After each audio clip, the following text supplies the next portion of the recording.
Good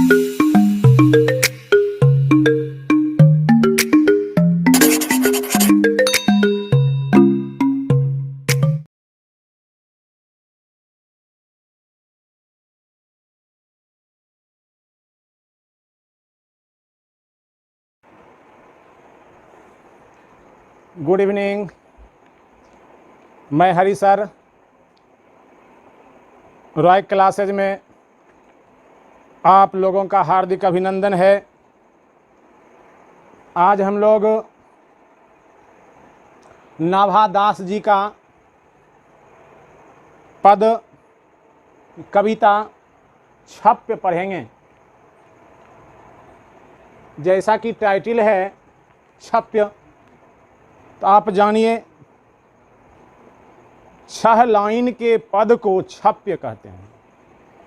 यानी वह पद जो 6 लाइन में, जैसे 4 लाइन को स्टेंजा बोलते हैं इंग्लिश में, 6 लाइन को सेस्टेट बोलते हैं, 8 लाइन को ऑक्टेव बोलते हैं, 2 लाइन को कॉपलेट बोलते हैं।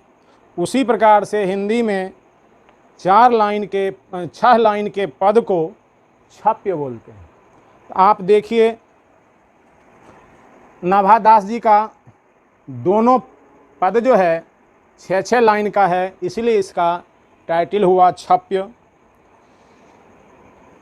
आइए अब हम लोग नाभा दास जी के बारे में जानें। कवि नाभा दास का जन्म अनुमानित 1570 ईस्वी में दक्षिण भारत में हुआ था।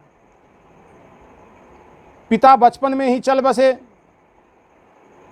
कुछ समय बाद माता भी चल बसी।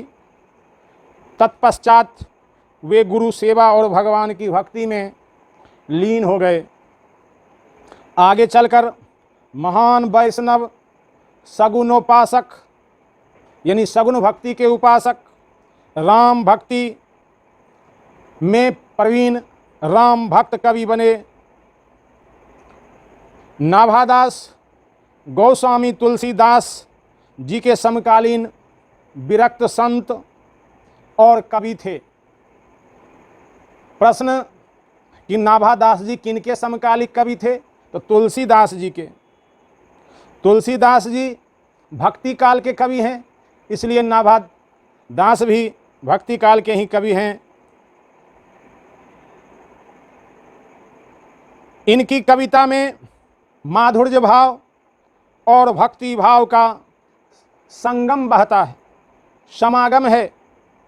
नाभादास की मुख्य रचनाएं भक्तमाल,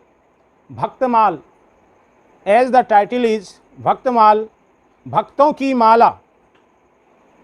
भारतवर्ष में जो महान वैष्णव भक्त हुए, उनके जीवन पर आधारित, उनके जीवन से जुड़ी हुई घटनाओं का उन्होंने अपने छप में यानी कि अपने रचना में वर्णन किया, और वह संकलन, वह रचना भक्तमाल कहलाता है। माने भक्तों की माला, भक्तों के बारे में संकलित रचना। और अष्टयाम इनकी रचना है। भक्तमाल में उन्होंने अपने समय के पूर्ववर्ती और समवर्ती भक्तों के चरित्र का चित्रण किए हैं। छप नाभादास के भक्तमाल से संकलित है। पूछा जाएगा कि छप उनके किस रचना से संकलित है, तो उनके जो है भक्तमाल से संकलित है। प्रस्तुत छप में कवि नाभादास 2 शाखाओं के महान भक्त, महाकवि कबीर निर्गुण उपासक और सूर सगुण उपासक के प्रति अपना सद्भाव व्यक्त किए। 2 महाकवि और दोनों 2 शाखा के हैं। कबीरदास जी निर्गुण शाखा के और सूरदास जी सगुण शाखा के भक्त हैं।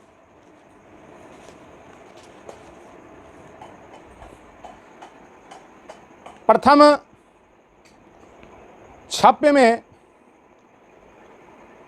कवि कबीर दास के बारे में लिखते हैं। ये कबीर दास की अपनी रचना नहीं है। नाभा दास जी कबीर दास का जो अध्ययन किए और उस अध्ययन में जो सार निकला, उस सार का जो है ना वर्णन किए हैं कि कबीर दास जी किस प्रकार के महाकवि थे और उन्होंने किस प्रकार की रचना की, किस प्रकार का उन्होंने ज्ञान दिया, कैसे वे सब धर्म समन्वय का उन्होंने संदेश दिया। इसका जो है नाभादास जी वर्णन करते हैं, कहते हैं भगति विमुख जे धर्म सो, भगति विमुख जे धर्म सो सब अधर्म करी गए। कहते हैं कबीरदास की भाषा क्या है, लिखते हैं नाभादास, लेकिन कबीरदास का भाव है कि कबीरदास जी ने क्या कहा भगति विमुख जे धर्म सो, जो व्यक्ति भक्ति विमुख है अर्थात भक्ति से अलग है, सम्मुख नहीं है, जैसे हम आपके सम्मुख हैं, विमुख हुआ इस मुँह, जो भक्ति से विमुख है अर्थात अलग है, तो समझो क्या कर गए, सो सब अधर्म करी गए। कबीरदास जी कहते हैं कि वह व्यक्ति समझो कि सब प्रकार का अधर्म कर गया, क्योंकि वह तो धर्म को मानता नहीं है, वह जो है भक्ति को जानता नहीं है, वह स्वर्ग नरक मानता नहीं है, नहीं जानता है, पाप पुण्य में कोई भेद नहीं करता है, इसलिए उसका जो मन होता है वही करता है। वैसा व्यक्ति समझो कि सभी प्रकार का अधर्म कर गया। अर्थात जो नास्तिक हो समझिए कि वह सभी प्रकार का अधर्म करता है। कबीरदास जी कर रहे हैं। बहुत ऐसे भी महान पुरुष हैं जो ईश्वर को नहीं मानते हैं लेकिन कर्म से डिगते नहीं हैं, अच्छे कर्म करते हैं, और लेकिन अधिकांश जो है जो ईश्वर को नहीं मानते, जो भक्ति नहीं करते हैं, वो तो एकदम अनंत प्रकार के पाप में लीन रहते हैं। ऐसा कर रहे हैं। दूसरा लाइन, योग यज्ञ व्रत दान भजन बिनु तुक्ष दिखाए। कहते हैं कबीरदास जी कहे कि योग यज्ञ, जिन्होंने योग नहीं किया, योग क्या है, जैसे भक्ति भी एक योग है, ज्ञान भी एक योग है, और बाबा रामदेव जो बतलाते हैं वो भी एक योग है, आप बैठ करके पढ़ रहे हैं, साधना कर रहे हैं, वो भी एक योग है। आप जानते कर्म योग, ईमानदारी पूर्वक कर्म करना भी एक योग है। अगर मनुष्य में किसी प्रकार का अगर योग नहीं है, यज्ञ नहीं है, अर्थात वह यज्ञ नहीं करता है, यज्ञ भी जैसे कि आपको ज्ञान दे रहे हैं तो समझिए कि यह यज्ञ ज्ञान है, ज्ञान यज्ञ है। उसी प्रकार से आप सेवा करते हैं तो वह सेवा यज्ञ है, और पूजा पाठ के अवसर पर आप जो है आहुति देते हैं तो वो भी यज्ञ है। और व्रत भी जो है क्या है, तो जिसने व्रत नहीं किया, बहुत प्रकार के व्रत आप जानते हैं।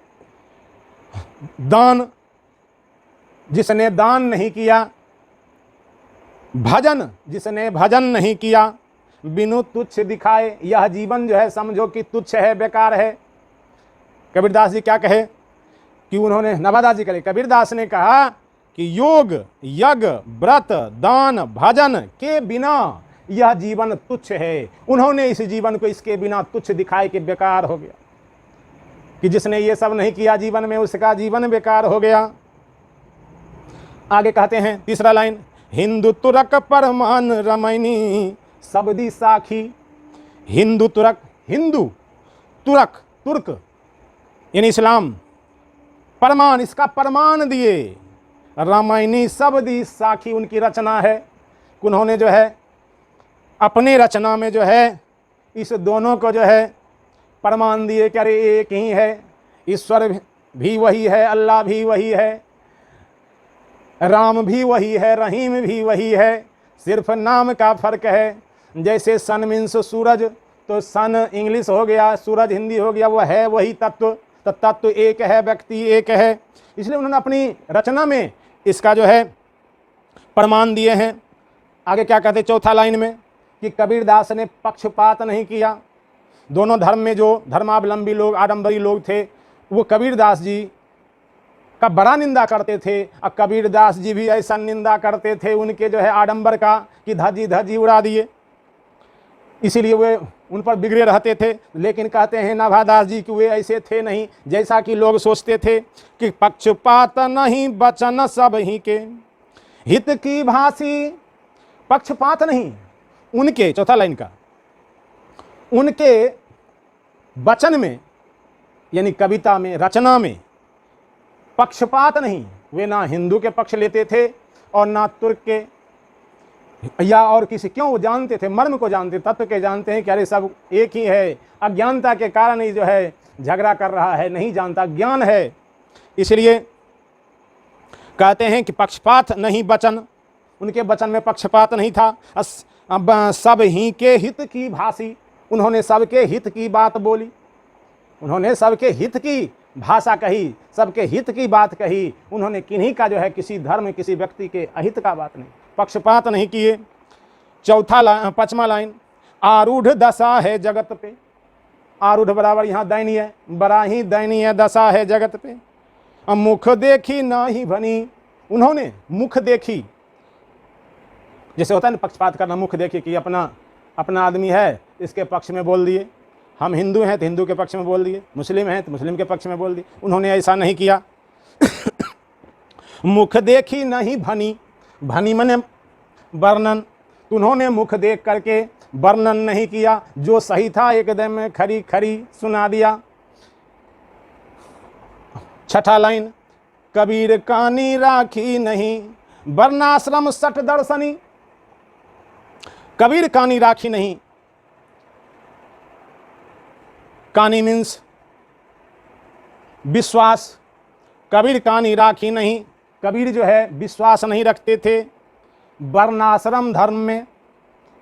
हाँ, वर्णाश्रम सठ दर्शनी, वर्णाश्रम जो परंपरा थी उसको कबीर नहीं मानते थे।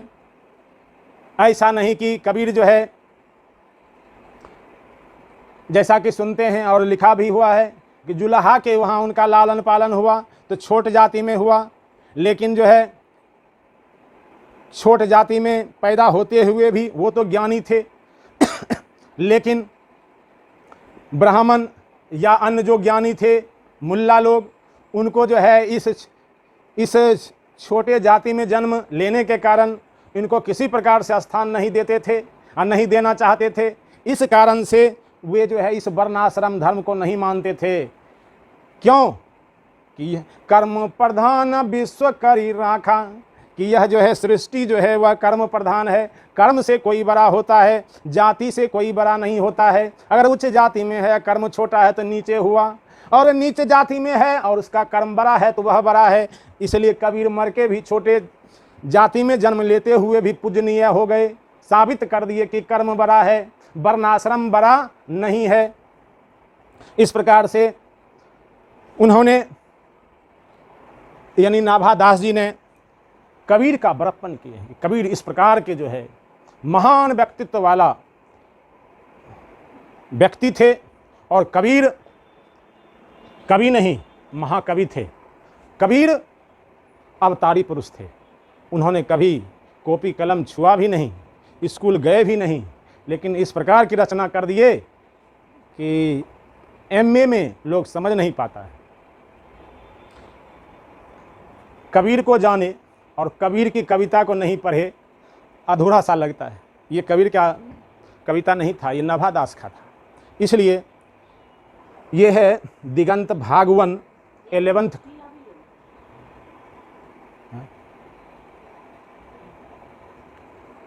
दिगंत भागवन 11th में है। आप लोगों को हो सकता है कि पढ़ने का मौका मिला होगा और नहीं भी मिला होगा।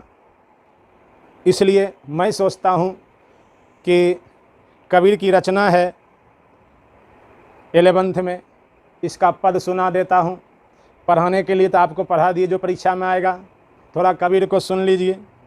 कबीर कहते हैं, संतों देखत जग बौराना, संतों देखत जग बौराना, साँच कहे तो मारन धावे, साँच कहे तो मारन धावे, झूठ जगपति आना हो, झूठ जगपति आना हो।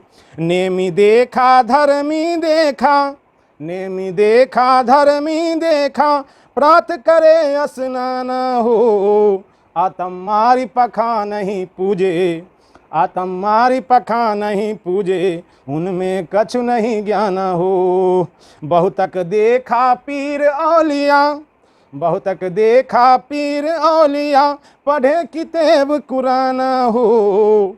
के मुरीद तत्वीर बतावे, के मुरीद तत्वीर बतावे, उनमें वह जो ज्ञान हो।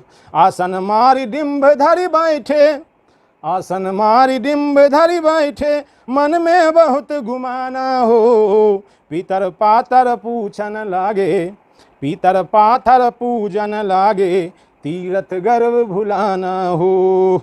टोपी पहरे माला पहरे, टोपी पहरे माला पहरे, छाप तिलक अनुमाना हो। साखी सब दही गावत भूले, साखी सब दही गावत भूले, आत्म खबरी न जाना हो। हिंदू कहे मोहि राम प्यारा, हिंदू कहे मोहि राम प्यारा, तुर्क कहे रहीमाना हो।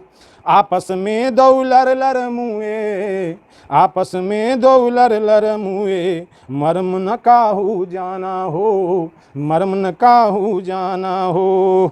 घर घर मंत्र देत फिरत है, घर घर मंत्र देत फिरत है, महिमा के अभिमाना हो, महिमा के अभिमाना हो। गुरु के सहित शीस सब डूबे, गुरु के सहित सब शीस बूढ़े, अंत काल पछताना हो।